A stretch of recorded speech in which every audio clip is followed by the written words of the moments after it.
Hello everyone, welcome back to Lakshya academy. आप सभी का स्वागत है हमारे इस प्लेटफॉर्म पे जिसका नाम है लक्ष्य अकेडमी।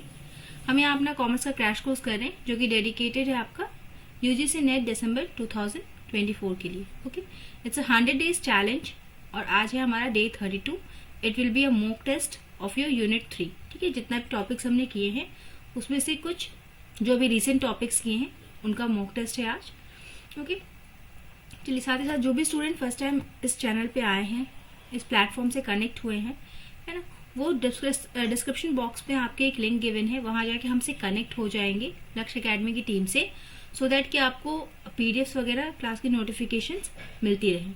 ओके, अगर किसी स्टूडेंट को कॉम्प्रिहेंसिव स्टडी करनी है, पूरा डिटेल में नेट जेआरएफ का सिलेबस कंप्लीट करना है ना, तो वो कॉम्प्रिहेंसिव बैच परचेज करके वो अपनी प्रिपरेशन को और ज्यादा स्ट्रेंथन कर सकता है, डिटेल क्लासेस कर सकता है। एमसीक्यूज मिलेंगे आपको, मॉक टेस्ट मिलेंगे, मोर देन 4000 एमसीक्यूज मिलेंगे, live and recorded classes, PDF downloadable form में मिलेगा, सॉल्यूशन क्लासेस मिलेंगी एंड डिस्काउंट आपका है अभी 22% का। ठीक है, अभी आया नहीं है आपका नोटिफिकेशन एग्जाम के लिए, तो आपके पास सफिशिएंट टाइम है ना, यानी कि इट्स अ पॉजिटिव थिंग आपके पास प्रिपरेशन के। आपको ये तो डैम श्योर है कि होगा ही होगा, है ना, because it's an eligibility test. ये क्या है? NET, national eligibility test for your assistant professor JRF and NET, है ना। तो ये होगा तो जरूर से, थोड़ा डिलेड है क्योंकि अभी पेपर लीक वीक का जो केस हुआ था, है ना, उन्हीं सब चीजों की वजह से कोई प्रॉब्लम ना हो, उन सब चीजों की वजह से डिलेड है, बट स्टिल आएगा, है ना। चलिए, ये सब कोर्स की बातें हुई, आते हैं अपने क्लास पे। देखिए, सबसे पहला क्वेश्चन आपकी स्क्रीन पे है, सॉल्व करने की कोशिश करेंगे। इस तरह के क्वेश्चंस आपके एग्जाम में देखने को मिलते हैं, मैच द फॉलोइंग टाइप के, है ना, लिस्ट 1 लिस्ट 2 मैच करना है आपको। देखिए, लिस्ट 1 में है आपका large number of sellers with identical products, उसको हम क्या बोलते हैं? Monopolistic competition, oligopoly, bilateral monopoly and perfect competition, क्या बोलते हैं? देखिए, इन सब इस टाइप के क्वेश्चंस के लिए मैं हमेशा आपको बताती हूँ कि क्या है कि अगर इनसे एक दो के बारे में भी आपको पता होता है ना, तो फिर पूरा क्वेश्चन आपका इजीली सॉल्व हो जाता है ना। दो भी अगर आप जान रहे हैं तो सॉल्व हो जाएगा ये। देखिए, फ्यू सेलर्स का हमको पता है, फ्यू सेलर्स क्या क्या है हमारा? ओलिगोपोली होता है। Single seller with single buyer कौन है आपका? Bilateral monopoly. Large number of sellers with identical product and जो बच गया large number of sellers with differentiated product, monopolistic competition, है ना। तो इस हिसाब से हमारा कौन सा आंसर सही है? देखिए, 1 का 4 दो जगह पे हमको मिल रहा है, 1 का 4, देन यो फोर्थ का आपका क्या है? 2, सॉरी फोर्थ का आपका 1 है, तो इस हिसाब से ये ऑप्शन सही है हमारा 4, 1, 3, 2, है ना। जिनका भी आंसर बी है करेक्ट है। नेक्स्ट देखिए, नेक्स्ट क्वेश्चन है हमारा। देखिए, ये सब मैंने आपको क्लास में बताया था कि किस किस टाइप के क्वेश्चन पूछे जाते हैं ना। आपके पास स्टेटमेंट वाले क्वेश्चन आते हैं, स्टेटमेंट 1 एंड 2, फिर आपके पास ग्राफ से रिलेटेड क्वेश्चन आते हैं, है ना। बार बार मैंने आपसे कहा था कि ग्राफ्स क्या है, ग्राफ्स पूछे जाते हैं। तो ये क्वेश्चन प्रीवियस ईयर का तो नहीं, बट मोस्ट एक्सपेक्टेड है, ऐसे क्वेश्चंस पूछे गए हैं, एग्जैक्ट ये नहीं बट पूछा गया है ना। तो आपको ग्राफ्स भी क्लियर होने चाहिए और हमने क्लास में किया भी हुआ है। तो देखिए, स्टेटमेंट 1 स्टेटमेंट 2 का आता है कि कौन सा स्टेटमेंट सही है, कौन सा गलत है, दोनों सही है, दोनों गलत है ना। फिर आपका रीजन से असर्शन एंड रीजन आता है, देन आपका match the following and diagram वाला। ओके, तो यहाँ पे आपको क्वेश्चन कह रहा है कि the vertical distance between TVC and TC, TVC यानी कि total variable cost and total cost, इन दोनों के बीच में जो वर्टिकल लाइन है, ये रहा हमारा टीवीसी और ये हमारा टीसी है। दोनों के बीच में जो एक वर्टिकल डिस्टेंस है, इसको हम क्या बोलते हैं, है ना? Marginal cost, average variable cost, या टोटल फिक्स्ड कॉस्ट, या नन ऑफ दीज। आंसर देंगे A, B और C।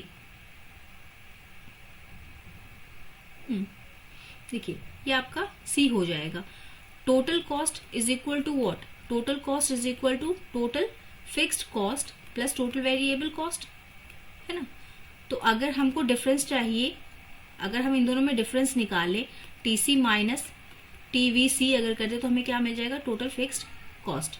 ओके, तो ये हमारा आंसर सही हो जाएगा, option B, option C. Next question देखिए, नेक्स्ट क्वेश्चन कह रहा है कि how the demand curve,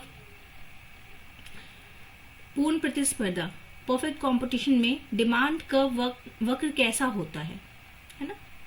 answer देंगे, ऑप्शन ए है आपके पास, a demand curve is horizontal line at a market price, demand curve is vertical line at a market price, demand curve is flat, demand curve can not be calculated. Answer देंगे, देखिए hint के लिए, देखिए graphs अगर आपने किया है ना, जो कि हमने क्लास में करवाया है, ग्राफ्स अगर किए हैं तो उससे बहुत सारे क्वेश्चंस आपके सॉल्व हो जाएंगे, कॉन्सेप्ट भी काफी क्लियर होते हैं, क्योंकि पिक्चर्स जो है ना, शब्दों से ज्यादा हमें साइंस, इमेजेस, पिक्चर्स ये ज्यादा याद रहती हैं, है ना। तो देखिए इसका आपका कैसा बनता था, P इज इक्वल टू आपका AR is equal to MR, कुछ ऐसा था ना। तो डिमांड कर्व क्या है, जो आपका रेवेन्यू कर्व होता है वही डिमांड कर्व होता है अंडर परफेक्ट कंपटीशन। तो it will be a demand curve is a horizontal line at a market price. ठीक है, मार्केट प्राइस पे एक हॉरिजॉन्टल लाइन होती है ना, क्षैतिज रेखा होती है। चलिए, जिनका भी आंसर ये है करेक्ट है। नेक्स्ट क्वेश्चन, फिर से एक आपके पास एक ग्राफ्स वाला क्वेश्चन है, आपको 4 ग्राफ दिए हैं, आपको बताना है कौन सा सही है इसमें से, है हमको बताना है AFC का average fixed cost, average fixed cost का कर्व कैसा होता है, बताएंगे A, B, C और D।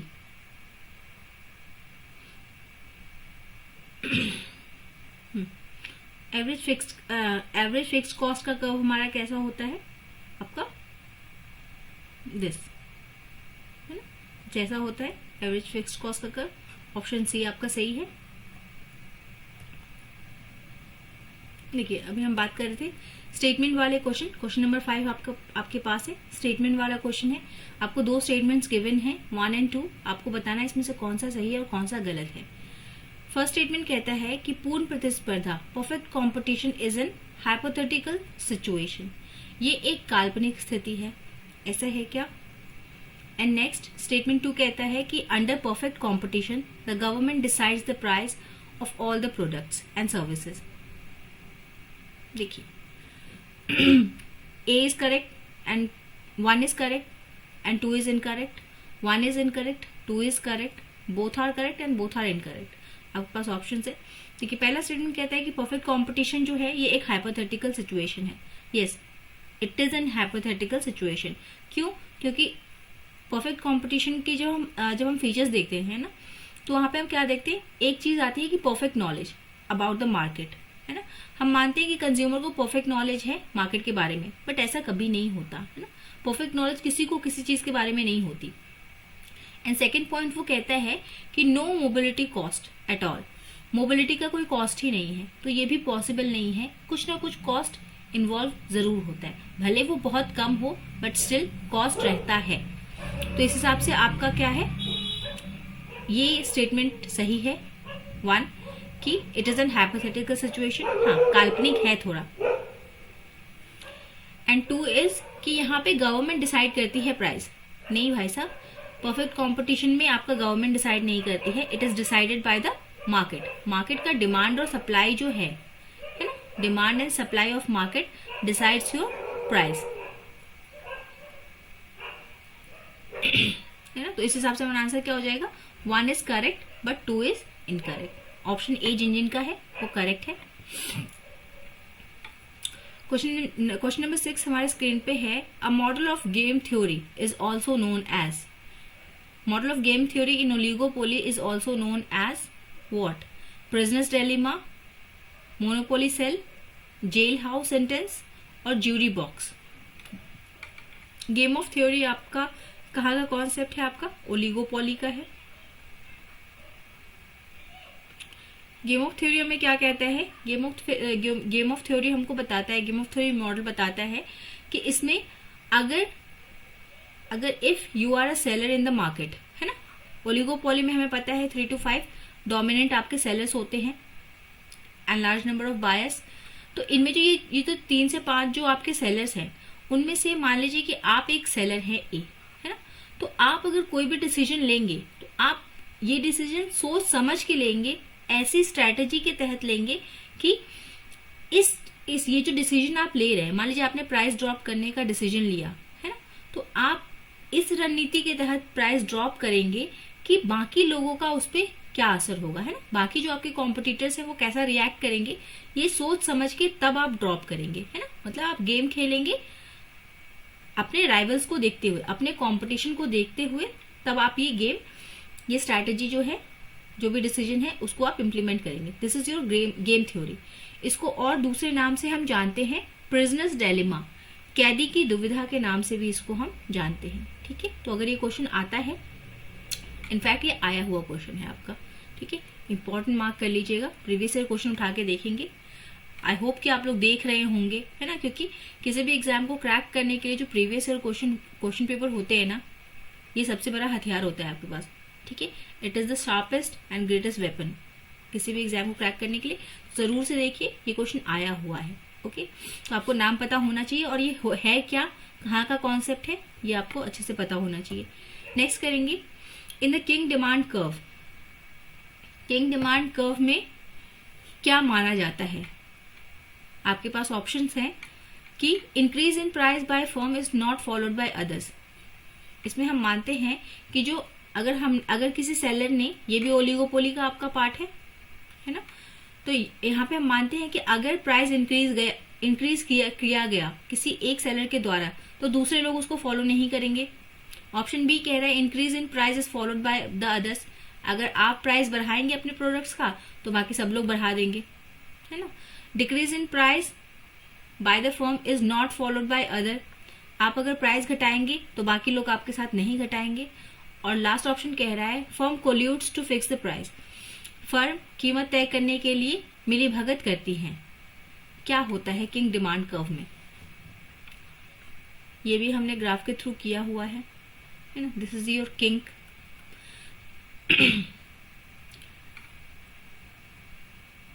देखिए, इनका भी आंसर ए है ना, बिल्कुल करेक्ट है। किंग डिमांड कर्व क्या है? किंग डिमांड कर्व में जो सेलर होता है वो ये मान के चलता है कि अगर थोड़ा सा हमने प्राइस इंक्रीज कर दिया, है ना, थोड़ा सा, तो इससे क्या है कि हम बाकी सारे कंपटीशन से ऊपर उठ जाएंगे, है ना। क्योंकि कोई भी अपने सामान का प्राइस हाई नहीं करेगा, क्योंकि प्राइस के साथ डिमांड का क्या रिलेशन, कि अगर आपने प्राइस इंक्रीज किया तो डिमांड डिक्रीज हो जाएगी, है ना। तो जनरली आपके कॉम्पिटिटर्स क्या करते हैं, अगर आप प्राइस बढ़ाएंगे तो आपके साथ साथ वो प्राइस नहीं बढ़ाएंगे, है ना। और इस हिसाब से क्या है, अगर आपका प्रोडक्ट अच्छा है और आपने थोड़ा सा प्राइस बढ़ा दिया ना, तो क्या है, जो कंपटीशन है वो आपका ड्रॉप हो जाएगा। चलिए, अगेन आपके पास एक मैच द फॉलोइंग का क्वेश्चन है, question number 8। List 1 and list 2 को मैच करना है। King demand curve, डिओपोली, marginal theory of firm, social welfare function, इनको किस किस ने दिया है आपको बताना है।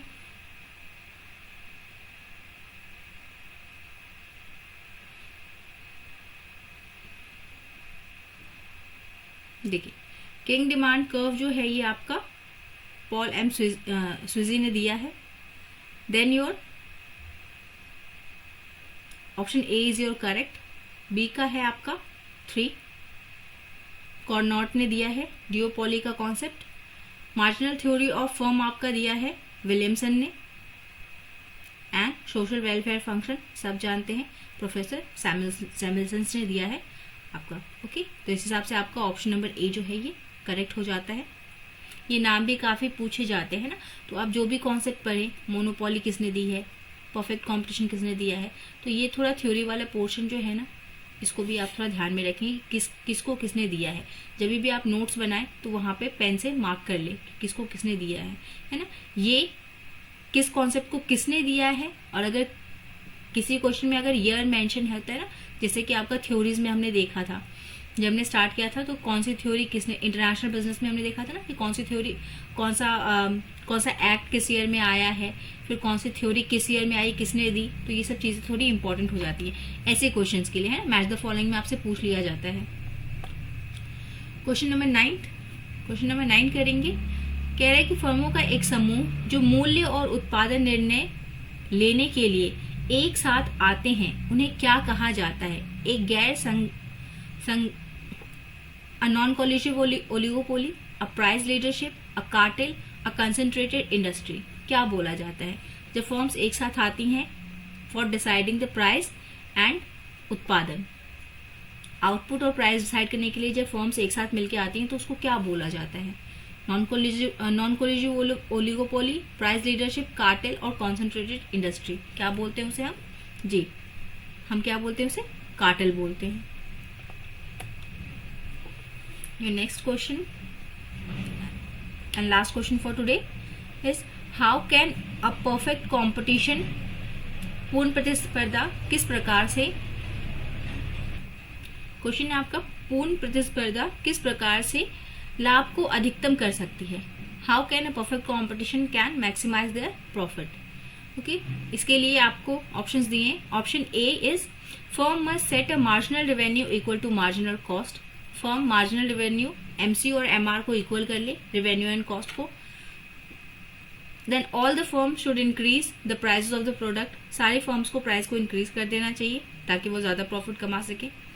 Option C is seller should create a scarcity of goods in the market. जो सेलर्स हैं वो क्या करें?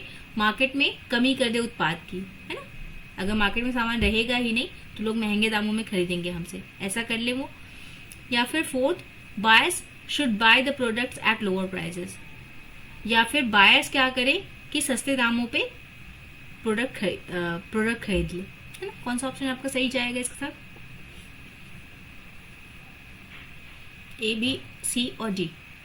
देखिए यहाँ पे क्या है, अगर आप परफेक्ट कंपटीशन में हैं, परफेक्ट कंपटीशन मतलब large number of buyers, large number of sellers, selling the products at a particular price, that is your market price, जो मार्केट ने डिसाइड की है वो price. And next is your की, चलिए इतनी चीजें है ना। And last is your identical products, product आपके आइडेंटिकल हैं। तो ऐसे केस में परफेक्ट कंपटीशन में सेलर्स क्या करते हैं? They equalise their marginal revenue to marginal cost. वो अपने रेवेन्यू एंड कॉस्ट को, मार्जिनल रेवेन्यू और कॉस्ट जहां पे उनका बराबर हो रहा हो, एट द वैल्यू जहां पे आपका मार्जिनल रेवेन्यू और मार्जिनल कॉस्ट बराबर हो रहा होता है ना, जहां पे एक दूसरे को कट करता है। जब कर्व बनाएंगे तो जहां पे एक दूसरे को कट करेगा ना, उसी पॉइंट पे वो क्या कर सकते हैं? अपने प्रॉफिट को मैक्सिमाइज कर सकते हैं। ओके, तो for maximizing the product in a perfect competition, MR should be equal to MC। Okay, चलिए, तो these are the 10 questions, 10 important questions. यहाँ से आप काफी चीजें आपको निकल के आई होंगी, है ना। तो इसी के साथ आज की क्लास खत्म करते हैं। जिन्हें भी डिटेल क्लासेस करनी है, डिटेल बैच लेना है, कॉम्प्रिहेंसिव स्टडी करनी है, वो कॉमर्स का कॉम्प्रिहेंसिव बैच परचेज कर लेंगे। डिस्काउंट है अभी आपका 22% का, ठीक है। जितनी जल्दी प्रिपरेशन स्टार्ट कर देंगे उतना अच्छा है, क्योंकि आपके पास टाइम सफिशिएंट है। तो जरूर से प्रिपरेशन करें, हमारे साथ कनेक्ट होके। Thank you everyone, have a nice day, have a nice and wonderful day. Thank you.